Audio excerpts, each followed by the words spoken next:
Hey y'all, I'm Kim. And I'm Lark, and we host Kudzu Killers, Homicide, and Sweet Tea. Each week we discuss the juicy details of real-life murders that happen in the southern U.S., sometimes with inappropriate laughter. But we try to be nice. The stories may be old, cold, or recent, whatever we find that perks our interest. We download a new episode every Tuesday. You can find us on all the major apps, as well as a few minor ones. Apple, Spotify, Stitcher, all the rest. Just drop on by our host page at buzzsprout.com and pick your favorite app to download us on, and be sure and listen. And be sure to check our blog at kudzukillerspodcast.blogspot.com, where we have extra content that was just too much for our little show. So y'all come on, sit down with us, and have a big old glass of sweet tea, and enjoy listening to us talk all things murder. Bye now. Bye, y'all. What's up, Sucksters? This is James from What the Suck podcast. You are listening to a fourth-hand production.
Welcome to State of Fear Podcast. My name is Chris, your host, and with me is my friend.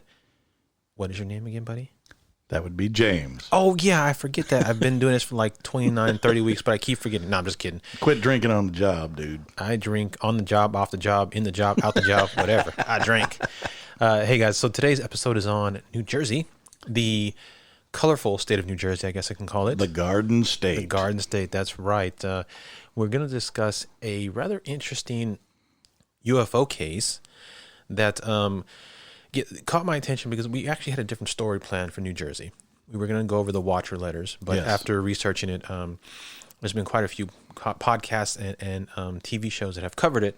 So we don't do that. We'll do it later on, later seasons when we start running out of shit to No, to I mean, talk we about. don't do the mainstream. Right. At least we try not to. I mean, it's not as mainstream as the Jersey Devil. Yeah. But it was pretty popular. So I went through and researched, found like a bunch of different things, and then I was like, I don't want to do another UFO because we just did the mystery airship from Nebraska. I was like, it's kind of UFO-ish, and I don't want to do another UFO, but this one caught my attention because this UFO was seen siphoning water from a nearby water source. Nice. And supposedly there's an actual picture of the event happening too. Sweet. Yeah. So, yeah, we'll need to locate that. Yeah, we'll get into that later. But first, I want to discuss, and this brings up the topic of USOs. And no, not the United Services Organization.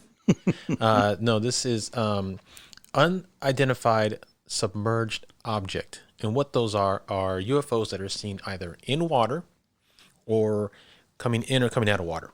Okay. And they're actually quite common, especially there are quite a few stories of the Navy, people on Navy ships, seeing these out in the middle of the ocean. Okay.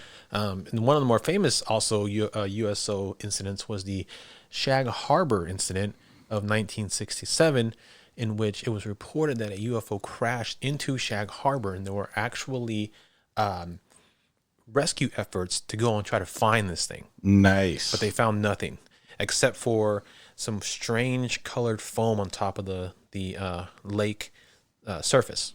Well, as we discussed in our Nebraska episode, maybe the metal just disintegrated in the water. Maybe, yeah, because there was no metal. There was no metal, no bodies, or anything were found by either fishermen or by the Canadian Coast Guard, which did the search as well. Well, you remember in the movie Signs, too, water was a severe weakness of these alien creatures. We are never, ever using Shyamalan as a source reference, ever. But also, there was a report from 2017 of UFOs that was seen sucking water from an ocean. It was actually captured on video as well. So these things are seen, and this was off the coast of Algeria, but these are seen all over the world.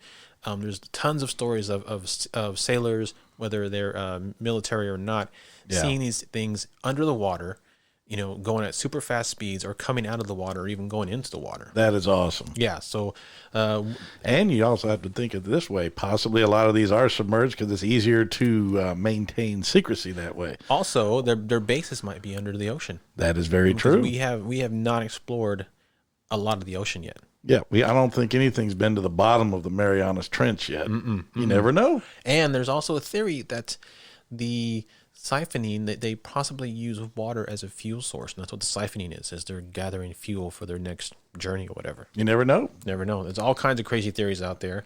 But so we're going to discuss the UFO over the Wanaque Reservoir. Wanaque? Wanaque Okay. in New Jersey. But first, why don't we go over some interesting facts Let's do that. about the colorful state of the Garden State of New Jersey? Yes, sir. New Jersey has the most diners in the world and is often referred to as the diner capital of the world. This I can verify. Oh yeah. Yep. Well, when I was in the Army, this is where I trained. Oh, okay. I went to Fort Dix for my training. Okay. For basic and AIT. And AIT. Yeah. At least my first MOS. Ah. And then I changed later, but we won't worry about that. Okay. But yes, lots of good food. Nice. There's Awesome. lots of cool food. Awesome. New Jersey has the most shopping malls in one area in the world, with 7 malls in a 25 square mile radius. Wow. Yipe. I'm gonna take a stab and say there's probably 45 Starbucks within that area too. It's very likely, yes. The Passaic River, is that Passaic, right? The Passaic? Sounds good to you? Works for me. Okay. The Passaic River in Patterson was the site of the first submarine ride in 1878 by its inventor, John P. Holland. I love submarine rides. They are very cool. Yeah. Saltwater taffy's origins can be traced back to Atlantic City in 1883. I like me some saltwater taffy. Yeah, good stuff. The tallest water tower in the world, the Union Water Sphere, is located none other than Union, New Jersey. I have actually drove past that. It's pretty cool. Yes, it is. Neat. And it's very high. Is it? Yeah. Oh, wow. I was like, holy hell. The pressure coming out of that thing's got to be immense. Oh, I'm sure. The street names in the Monopoly board game are named after actual streets in Atlantic City. Very cool. Seems like Atlantic City's coming up a lot here because I think that's kind of their thing. Yeah, I did not know that, though. That's pretty cool. The phonograph, light bulb, and motion golf. The phonograph, light bulb, and motion picture projector were all invented in Thomas Edison's Menlo Park laboratory. Sweet. Thank you, Tom. Thank you. Yeah. The longest boardwalk in the world is located in Atlantic City. Again, Atlantic City. But I've actually walked that boardwalk, and it is long. It's like 2 or 3 miles. I was just going to ask you, remember how long the boardwalk was? Yeah. Well, let's put it this way. We walked and walked and walked, and we never got to the end on either side. Good Lord. And there are tons of casinos out there, the Caesar's Palace and stuff. Now, when we went, unfortunately, it was during kind of a downturn. Okay. It was back in, I think, 2009, something like that, 2008, 2009. Not long after the recession of 2008. Yeah. It hit pretty hard. So, unfortunately, a lot of the places were dark. I mean, a lot of stuff was closed down. Dang. There were some things going on, but it is a beautiful boardwalk. It's very well made. Okay. But, yeah, the area was a little questionable. Gotcha. To say the least. You know, I was trying to be nice about what I say about it, but yeah, it was a little rough. I mean, it gone down because, you know, the business was bad. And, you know, criminals started creeping around. You know, when bad times hit, the bad people come out. So. Yeah. Speaking of bad people, here's some famous people from New Jersey. Yes. Meryl Streep. The award-winning actress Meryl Streep. Yep, Jason Alexander, the short, bald dude from Pretty Woman. And Seinfeld. Yeah, I never watched Seinfeld. Oh, yeah. Speaking of short, bald dude, James Gandolfini from Sopranos. That's right. Excellent actor. Unfortunately, we lost him way too early. Yeah.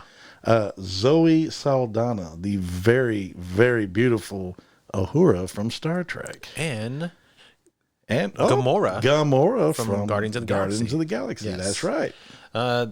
John Travolta, the Scientologist with the bad wigs and toupees, is from New Jersey as well. Yo, Danny Zuko, what's up? Uh-huh. And speaking of Danny, we have Danny DeVito, the very harsh-talking but very hilarious 5'0" actor. Yes. Love that guy. So many things, but I think my favorite thing is him in It's Always Sunny. That's right. Yeah, I love It's Always Sunny. Bruce Willis from Die Hard. Yes, yippee-ki-yay. That's right. Famous actors from there as well. Oh, God. And then we've got the boss. The boss. Bruce Springsteen. That's right. Whose actual, I can't remember, Born to Run is the New Jersey state song. Did not know that. I believe, I don't know if they've changed it, but it used to be. Interesting. So pretty cool stuff. Pretty interesting facts about the Garden State of New Jersey. Absolutely. And all right. Well, why don't we go ahead and get into your weird news of the day? Absolutely. Rock it.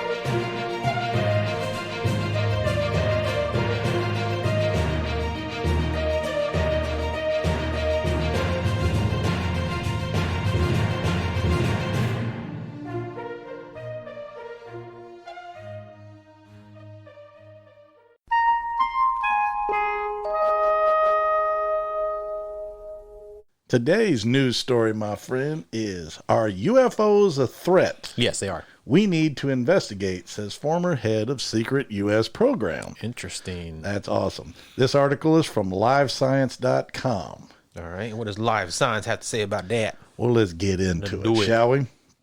There's no denying that America has an enduring fascination with unidentified flying objects, myself included, or UFOs. However, UFO interest extends far beyond the U.S. Sightings are reported worldwide, and multiple observations in far-flung locations describe aerial objects that are uncannily similar to each other. Luis Elizondo, former head of top-secret U.S. government agency tasked with investigating UFOs, recently told Live Science. All right. Though some label UFOs as alien spacecraft, the term simply describes aerial objects that defy explanation. One possibility is that they represent technology deployed by a hostile human source. Figures. So it's impossible to say for sure that UFOs are harmless, Elizondo said.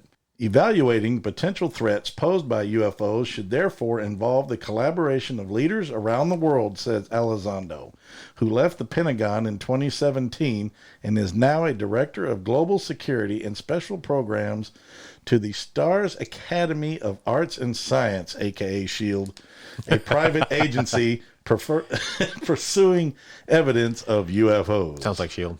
Absolutely. I think we're at the point now where we're beyond reasonable doubt that these things exist, Elizondo said. We know they're there. We have some of the greatest technology in the world that has confirmed their existence. But where do these objects come from, and what are their capabilities, and what are their intentions of whoever may have sent them? Elizondo and other experts delve into these questions in the second season of the series Unidentified Inside America's UFO Investigation, with the first episode airing tonight, July 11th, on the History Channel. Sweet. I like the History Channel. Yeah, good channel. In the show's new season, Elizondo and Chris Mellon, a former Deputy Assistant Secretary of Defense and Intelligence, my God, that's a mouthful. That's Dasdy. I'm wondering if he's from Winchesterton Fieldville, Iowa. His official title is Dasdy. D-A-S-D-I, Dasdy. Anyway, they pieced together eyewitness accounts and other clues about intriguing, unexplained sightings by military personnel and civilians, according to the series website. UFOs are also known as unidentified aerial phenomena, or UAPs, and the U.S. government has been collecting reports of these enigmatic objects since the 1950s. Actually, the 1940s. Yeah. Roswell, hello. In the Air Force's Project Blue Book from 1952 to 1969 and through the National Investigations Committee on Aerial Phenomenon, or NICAP, a federal agency that has compiled witness accounts of UFO encounters from the 1950s through the 1980s. See, right there, I'm going to pause for a minute. Okay. Every time the government's involved, we never get the good stuff. No, we don't. They hide everything. Keep it to themselves. And I have said this time and time again, and I don't care what they think. They don't have the right to keep this stuff from people. If this stuff exists, we should know about it. Yeah. I mean, we have the right. But you know what? The aliens don't want us to know either. That's probably true. Maybe probably true. It's really true. Because if they if they exist and they want us to know, they would just land somewhere for all of us to see. Like the reptilians. Yeah. They would land in front of the White House. They would land in front of Times Square. They would land and tell the entire world they exist. They don't, so they don't want us to know either. That is very true. Yeah. That's I have to consider that. But like I said, if we know something, that should be shared, I think. I think so. At least at this point in time. But then again, people, can't handle that stuff. Yeah. Just like they say in MIB, I'm going to swipe the line. But, when he says people are dumb, panicky animals, and you know it. Yeah. Person is smart, but people are not. Yeah. Exactly. They get a little nuts. Anyway, the story continues. Project Blue Book investigated more than 12,000 reports of UFO sightings. Most of those have turned out to be misidentification of aircraft, weather balloons, clouds, or starlight, but 700 incidents were left unresolved. Still a good amount. That's a lot. Long-standing stigma and government secrecy surrounding UFOs have encouraged people to dismiss sightings as hoaxes or jokes. See what I mean? Yeah. But as long as the origins and capabilities of even a few of these objects remains unknown, it would be foolish not to take them seriously, Elizondo explained. There's something in our sky, and we don't know what it is. We don't know where it's from. Is that a problem? ? From a national security perspective, yes, it's a problem. We need to understand what these are, and in order to make the determination if they are a threat. Elizondo, a former military intelligence officer, led the Pentagon's Advanced Aerospace Threat Identification Program. Why in the hell does every government agency have like 12-word titles? I don't know. ATIP. The ATIP. The ATIP. But what a hell of a job that would be. I know, yeah. Aerospace Threat Identification Program. I want the job of the person who gets to name all these and come up with the acronyms. That's a job I want. Absolutely. Which was formed in 2007 to probe reports of unexplained aerial sightings and reportedly shuttered in 2012, Live Science previously had reported. As with Project Blue Book, a number of ATIP's UFO cases turned out to be misidentifications or technology malfunctions. Sure. I don't believe that for a damn minute. Yeah, me either. Some UFOs remained unidentified. Over time, Elizondo's involvement with ATIP led him to the realization that the bureaucracy of the system was failing the public. Amen. Keeping information about UFOs secret and downplaying the risk they might pose. Thank you. That's exactly what I just said. That's really what led me to resign, he told Live Science. Many of the UFO sightings that ATIP investigated were recorded by members of the military in restricted airspace. Of course, restricted.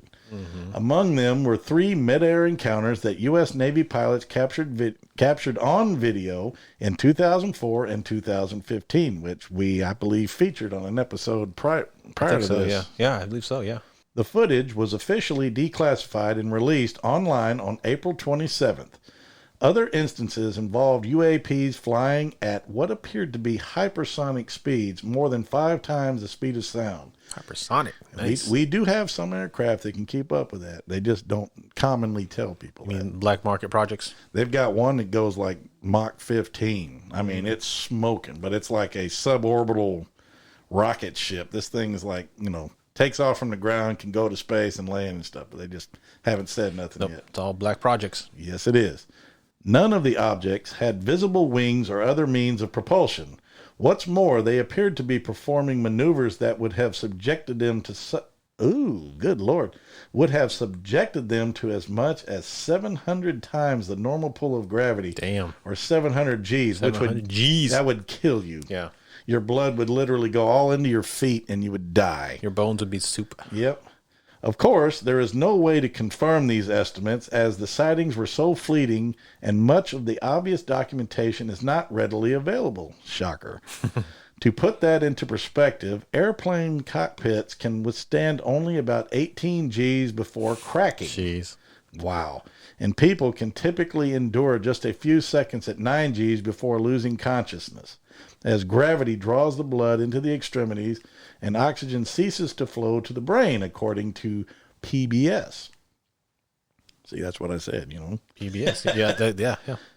It would be my hope that we can find elegant solutions to what these things are, he said. If you can show me one technology that mankind has ever been able to build that does that, great.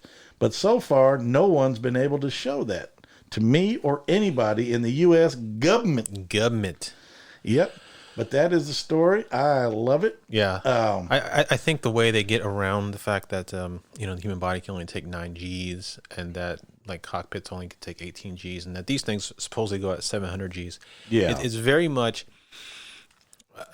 again, I know it's a movie or whatever, a TV show, but it's very much the Star Trek idea of warp speed.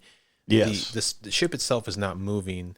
Space around it is moving. That is correct. Your ship is not actually going 700 Gs. At least where you're on in the ship is not going that fast. You still feel it as normal, but the space around you is moving. That's how they get around the fact that the body can't take more than 9 Gs and the thing's doing 700. That's what I believe. Yeah, but see, they can just estimate it. But see, these things, like spacecraft, probably have so far advanced propulsion. Oh, yeah. It's like you said, I know we discussed in other episodes, they can also go interdimensionally to instantly transport themselves to another place on the planet or space, just gone. Yeah. Wormhole technology and stuff. For sure, yeah. Absolutely cool, man. I love it.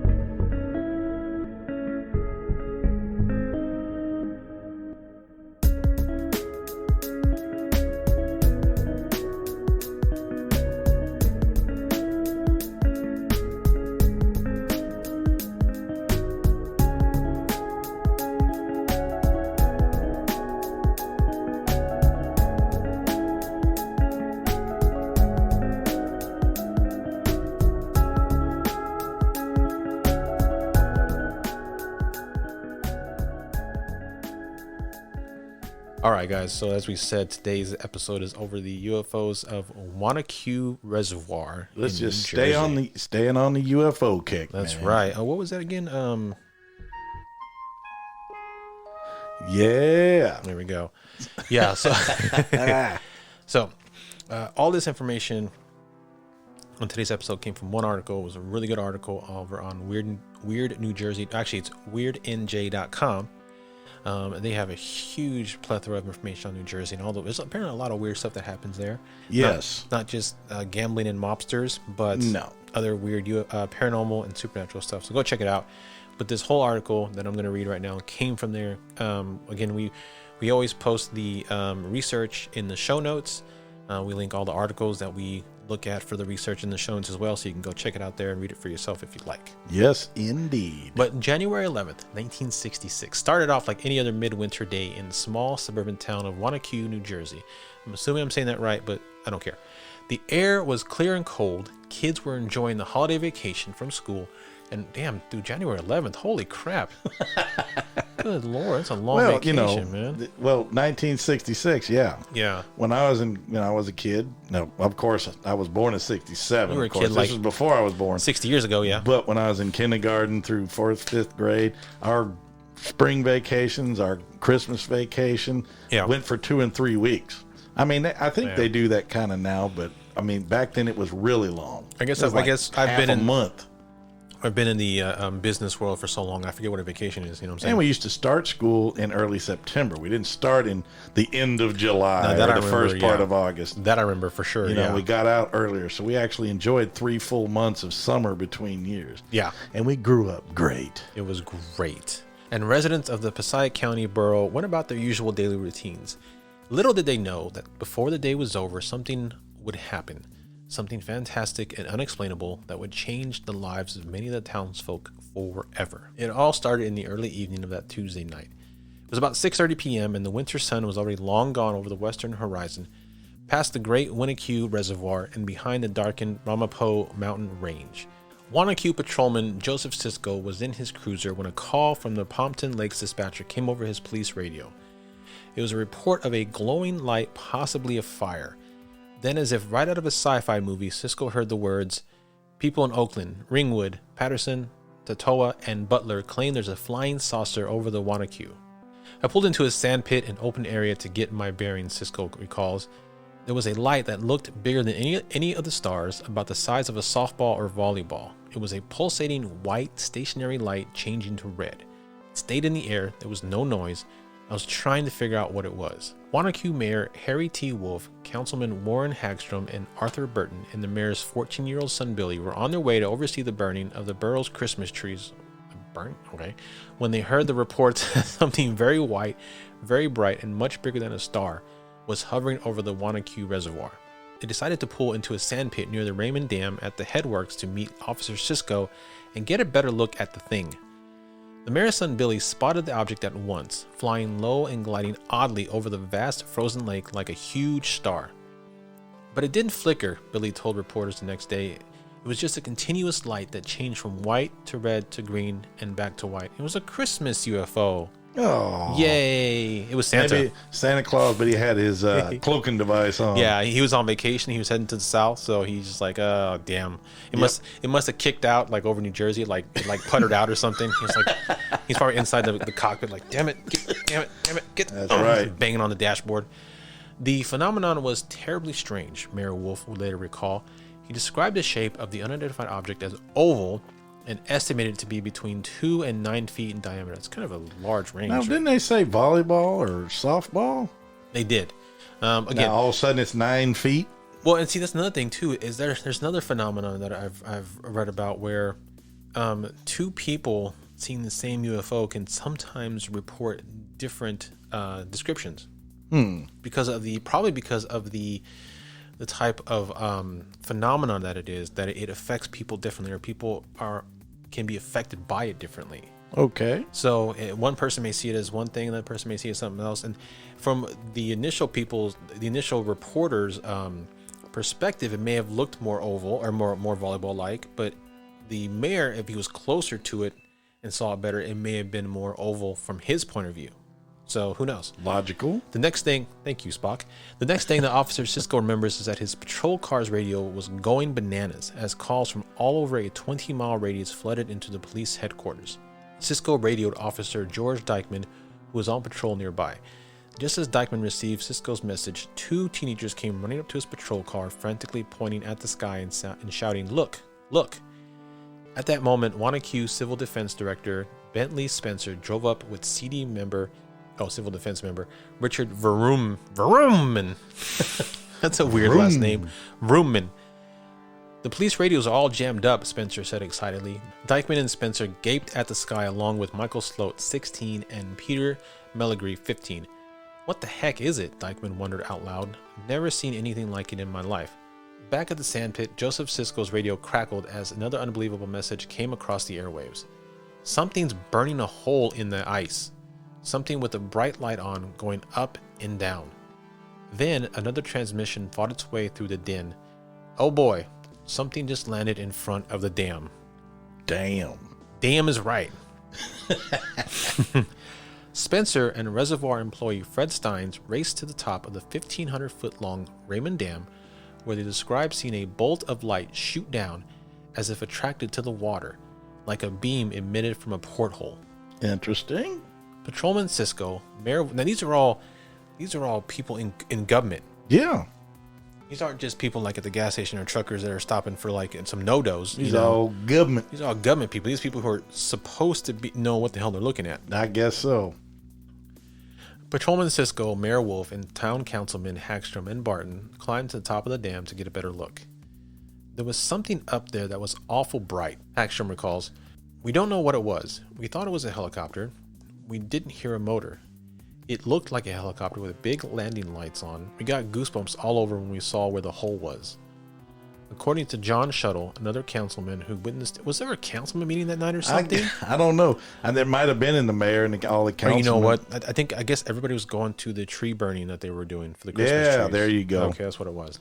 Yeah, maybe if I read my own story or remember my own story from like 2 seconds ago. Another councilman who witnessed the UFO. There was no doubt about it. It was there, he said. I saw it. A bright white object 2 to 3 feet across. And its color, no, not color, shade, it kept changing. Curious residents who had been listening to their police scanners began to congregate around the entrance to the reservoir, hoping to catch a glimpse of the mysterious flying object. Traffic slowed to a crawl and then stopped altogether as motorists watched agape from their vehicles' windows. Now that I will give motorists, I'll give them a pass on that one. Okay. Usually I get pissed off when they rubberneck. And everybody wants to see a wreck. I want to see somebody laying on the pavement, or I want to see, mangled stuff, busted up cars and stuff. But for this, I'll give them a pass. I would stop and look my damn self. Oh, yeah, me too. Reservoir Police Lieutenant George Destito was forced to close the main gate of the reservoir to keep out swarms of onlookers who converged from the north and south on Ringwood Avenue. People were coming out of the woodwork, Sisco recalls. He and other town officials stood atop of the dam in the freezing January night air for half an hour watching the strange light. Half an hour. All of these witnesses saw it for half an hour. Yep, so you can't it's not BS this one away. Not a plane. Nope. Not a helicopter. Nope. If it was a helicopter, it can hover, but even at half an hour, at some point they would have heard the blades. Yep, just some kind of mysterious floating orb-like device. That shot a beam down in the ice and cut a hole. Sweet. Then, without warning, it sped off to the southeast. It hovered briefly over Lakeland Regional High School in the Midvale section of town, then reappeared over the Hodale Sound Pit in Haskell, where volunteer firemen were burning Christmas trees. From there, the UFO continued southeast to the direction of Pine Lakes in Wayne. Before the sun came up the next day, Joseph Sisco would see the bright light once more. At about 4 a.m. on the morning of January 12th, he saw the object moving from north to south along the horizon over the town of Wyckoff. Just whack off. Crazy ass names, man. I know. He and Wanaque Police Sergeant David Sisco would take turns. Damn, Cisco and Cisco. That's a damn TV show. Yeah. Spelled differently, but sound the same. Spelled differently, but... Tonight's episode of Cisco and Cisco. The men come face to face with aliens. Sure. Okay. James and I recently discovered a podcast that we're now super obsessed with called Sword and Scale Podcast. Absolutely. It is the longest running true crime podcast, and it combines real audio and scary stories that will chill your bones. I love the real audio parts of the podcast. They're amazing. Yeah, the host and creator, Mike Baudet, expertly narrates each shocking episode to fully immerse listeners into a carefully crafted real-life story that proves that the worst monsters are real.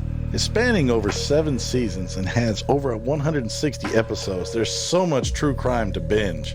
Sword and Scale is available bi-weekly on Apple Podcasts, Spotify, Stitcher, iHeartRadio, TuneIn, and wherever you listen to podcasts. Subscribe today and be sure to leave a review. That's Sword and Scale, also available at swordandscale.com. Subscribe today and give it a listen. Sword and Scale, proving that the worst monsters are real. He and Wanaque Police Sergeant David Sisco, no relation, would take turns looking at it through a pair of binoculars. The next day, Sisco's wife told him that she too had witnessed what she described as a silver, cigar-shaped object moving south from their home about 1,000 feet from the reservoir. All right, January 12, 1966. One day after the initial sightings of the UFO, Patrolman Jack Wardlaw reported seeing a bright white disc floating in the vicinity of his home in the Stonetown section of Wanaque, just west of the reservoir. It seemed like only a block away, above Lily Mountain, maybe 1,000 feet up, Wardlaw said. Don't ask me what it was, but I do know it wasn't any helicopter, plane, or comet. It shot laterally right and left. It stopped, it moved up straight, Then it moved down and disappeared in the direction of Ringwood to the north. Wardlaw described the object as definitely disc-shaped and at certain angles, egg-shaped. Sergeant David Sisco said that he was on patrol at about 6:30 that evening when the UFO noiselessly hovered into view. It glided, then streaked faster than a jet, he told reporters, and when it rose up, it went straight up. Reservoir guard and former Wanaque policeman Charles Theodora and Sisco went to the top of the dam to take a look at the bright light. We looked across the water and saw a cylinder-shaped object, Theodora remembers. It was moving back and forth like a rocking chair motion. We were astonished. A few minutes later, the object shot straight up into the sky until it was indistinguishable from the other stars. Theodora said he didn't hear a sound while the light show was going on. I didn't believe in UFOs. I thought they were a lot of bull. Then I saw it. It was a breathtaking sight, something I'll never forget. After the January 1966 sightings, radar was installed atop of the Reservoir Dam. October 10th, 1966. Whatever it was that visited the skies over the Wanaque Reservoir in January reappeared for its most fantastic showing to date in October of that same year.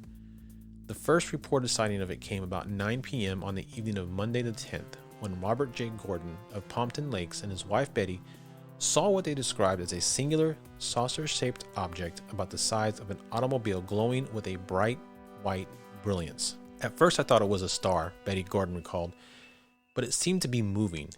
It had a definite pattern. It would move to the left of the tower and then move back directly over the tower. I'm quite sure it was not a star or a planet.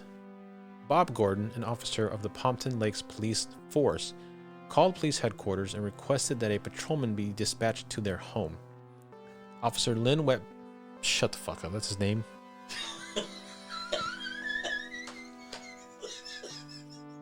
There's no way that's a real last name. But that's gotta stay in. Okay.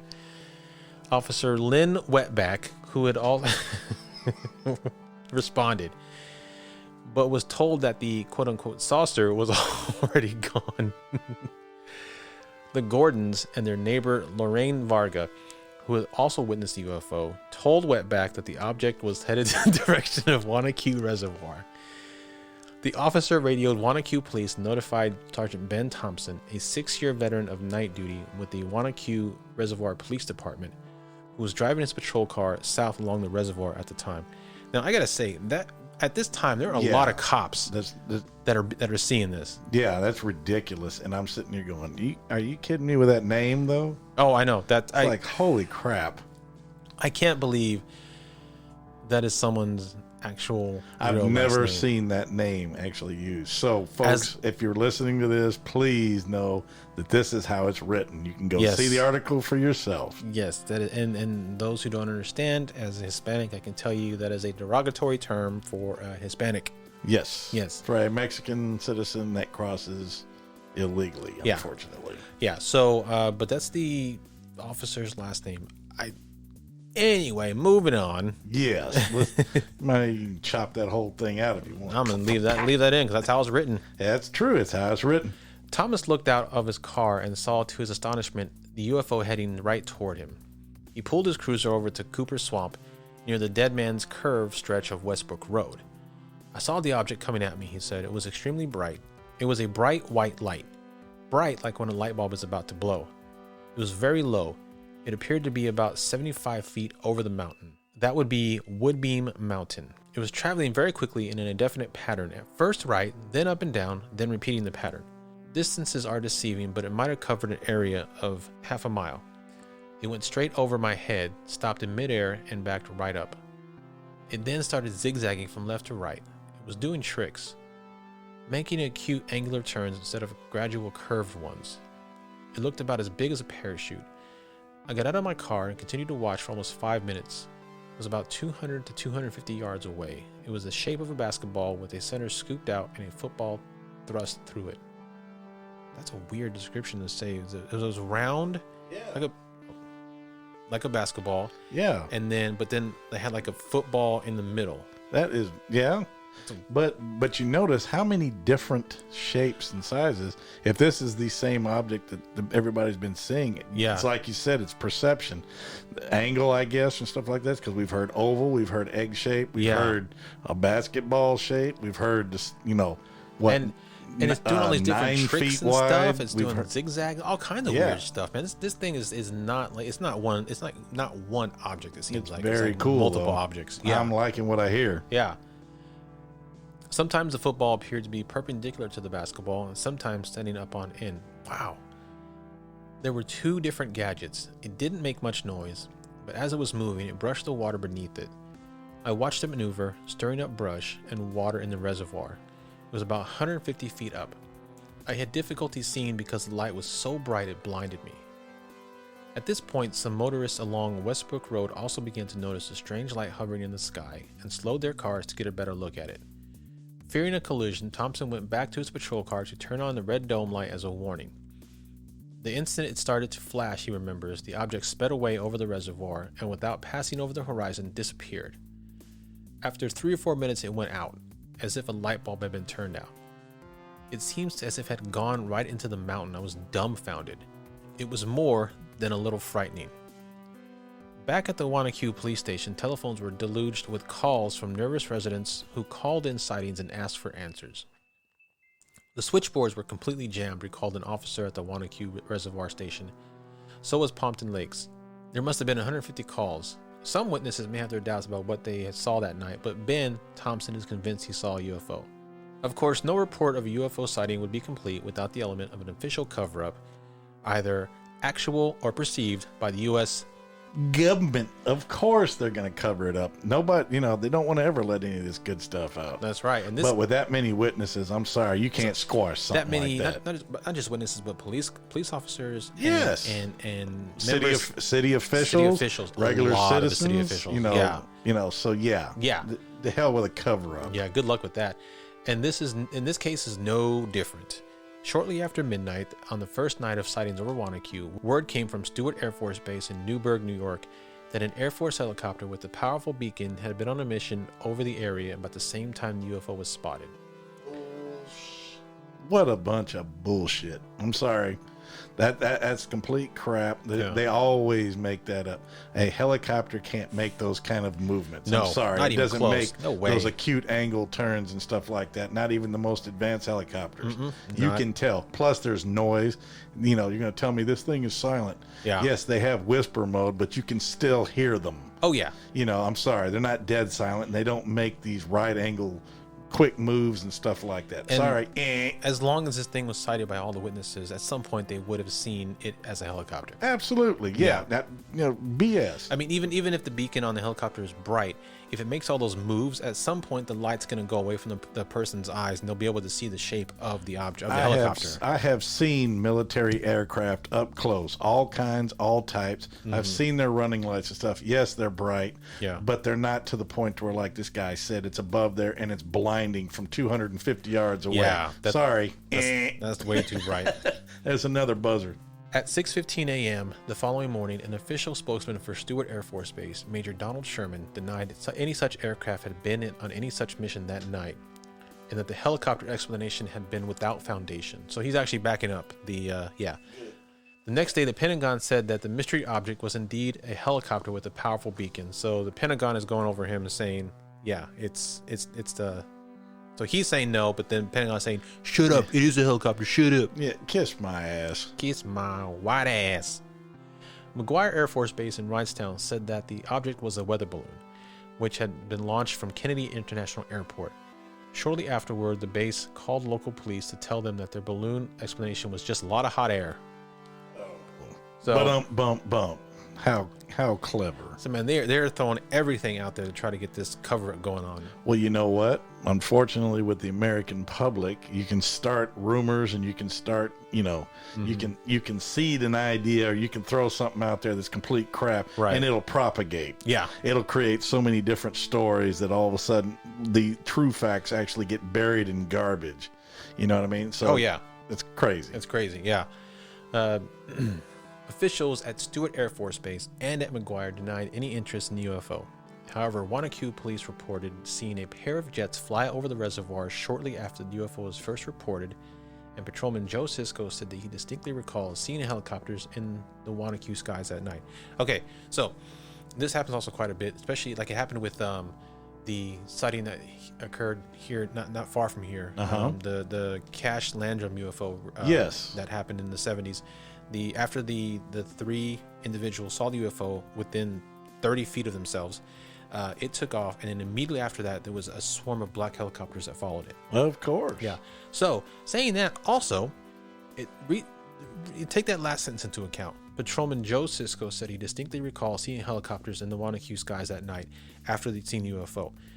So they all know what a helicopter looks like. Yes. They saw helicopters that night, but they distinctly recall seeing it after the object was seen. Yes, these helicopters were after the object is what they were doing. They were just, like I said, they trying to feed a bunch of bull to the public. So to say these people throw people off. Right. To say that they don't know what a helicopter looks like is crap.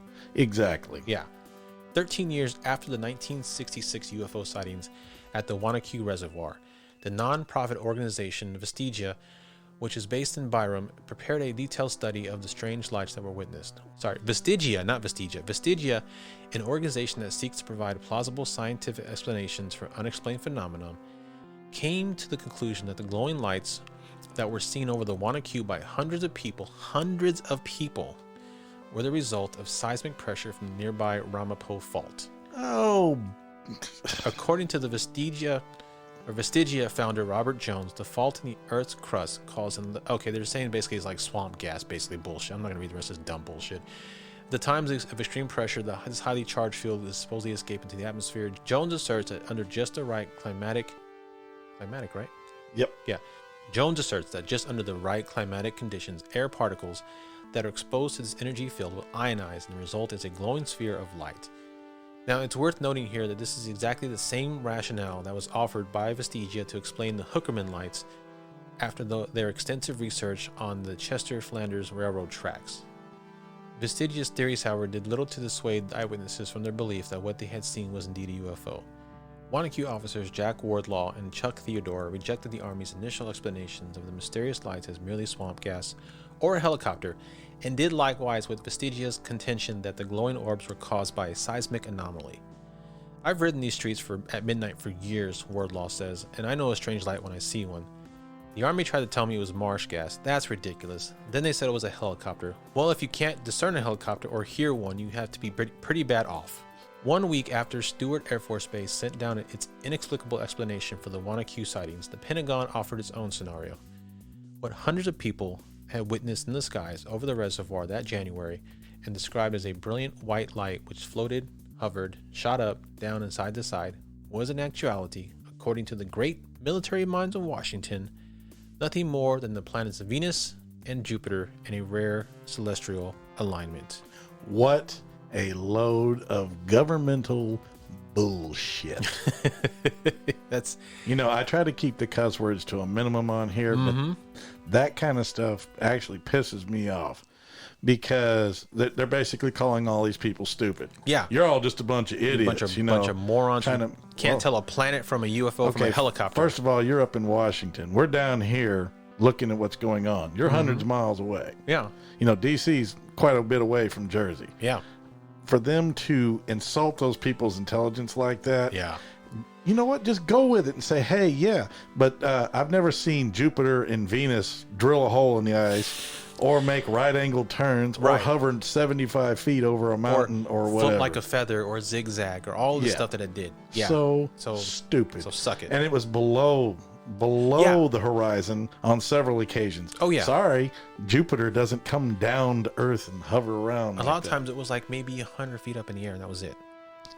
Yeah, I'm telling you right now, they're feeding the lime, and they expect people to just They're buy doing it. a very bad job of trying to cover this up. Very bad. Well, I mean, because you can't. You have that many eyewitnesses. Right. You can't cover it up. No. All you can do is cloud it up in public with a bunch of garbage and try to throw people off. That's what they do. That's what they do. That's what the government does. Government. So the cool thing about this article is that there are two I guess reader submissions that people sent regarding the story. The first one is somebody who vouched for Sergeant Joe Cisco. He says, I lived in Wanaque, right next to the reservoir in the 1960s during the UFO sightings period. No one ever did find out what created the lights. I personally know Joe Cisco, the police chief at the time. He lived a block away from me at the time. He was always an honest, truthful, and a straightforward guy who told it like it is. I never got to see the lights, but many of my friends did. There was something out there.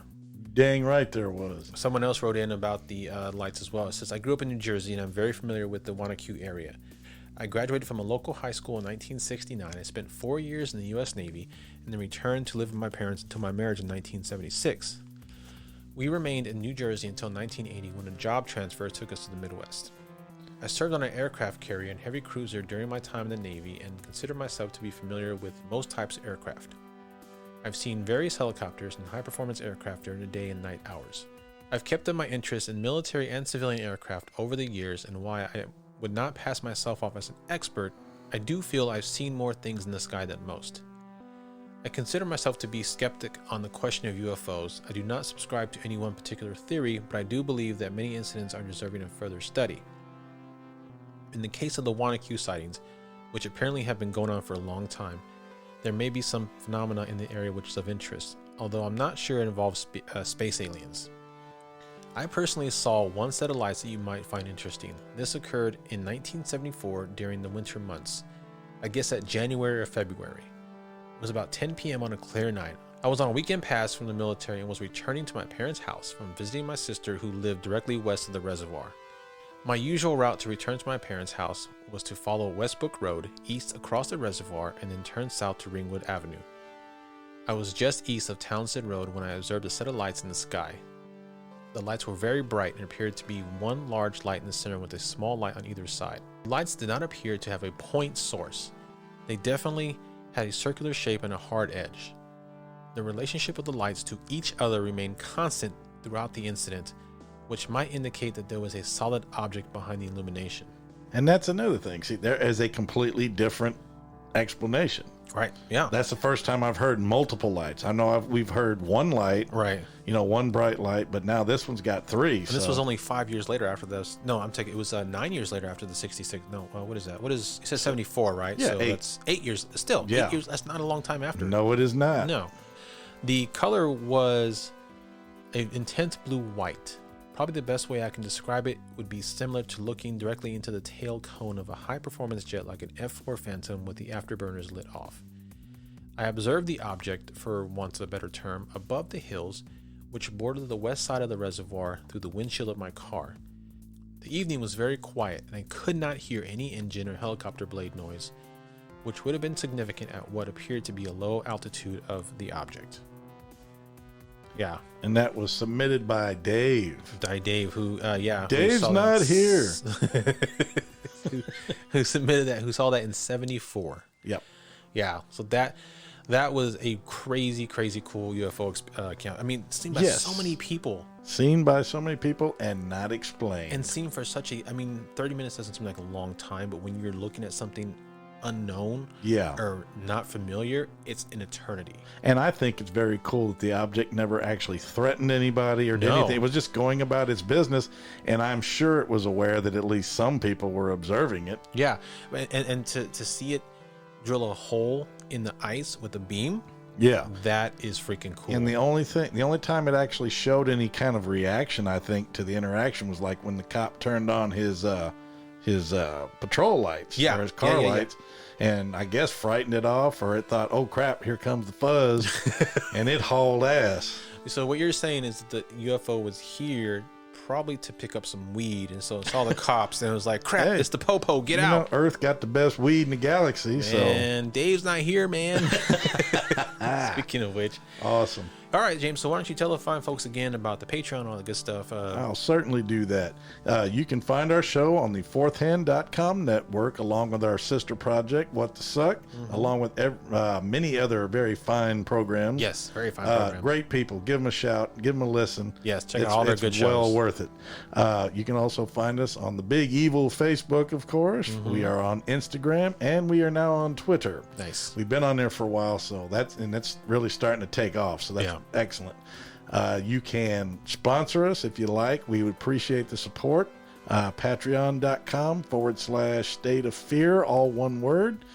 We got 3 levels. We got $1, $5, and $10. Yep. You can be a hitchhiker, you can be a backseat driver, or you can ride shotgun. That's up to you. Shotgun, like I said, we're really trying hard to put some good content up there for you. There's already quite a bit up there. And again, there is. I mean, even the backseat driver is not too bad. It's not too shabby. Nope. Backseat driver and shotgun, at the very least, you'll get early access to episodes. Not just but they're ad-free episodes. Yep. You get access to the bloopers and the outtakes, but the shotgun, you get access to the video podcast episodes. You get access to all of our side our other section, our rest stops, which are the bonus episodes, which don't necessarily cover a state, but cover something specific. Yeah, we did have a couple up, but they have been moved over to Patreon. So there'll be many more coming. Yes, there will be. Like I said, and the material is awesome. Yep. We appreciate the support. Give us, don't forget to check out our merch. Please check out our merchandise on our online store at tpublic.com/SOF. Is it SOF? SOF, yeah. Not what the. That's what the. That's staying in. That's staying in. That's staying in. Yeah, that's in. That's staying in. Well, okay. Yeah. Good enough. But both of them are there. Anyways, go for it. Well, I don't know about you, James, but I'm about ready to head on to that next state. Yes, sir. Me too. I think it's about time to get down the road. But before we go, let me. Why don't you reach in the tape box here and let me see what I can find this week. Yeah. What do we got today, man? What'd you find in that tape box? All right, man. This week's band is the Rough Puppies. Man, this is that's an awesome name. Yeah. They are a rock band out of Nashville, and the song we're going to feature this week is Frantic. And so let's get it in the deck and get on down the road. What do you say? Well, where can people find them real quick? Okay, well, they can find them at www.reverbnation.com/The Rough Puppies. And you can find them on Facebook, of course, The Rough Puppies, all one word. Cool. All right, man. Well, let's check out that song, shall we? Let's slam it in and jam. Let's get down the road, brother. And we'll see y'all on the next state.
You've been listening to a fourth-hand joint.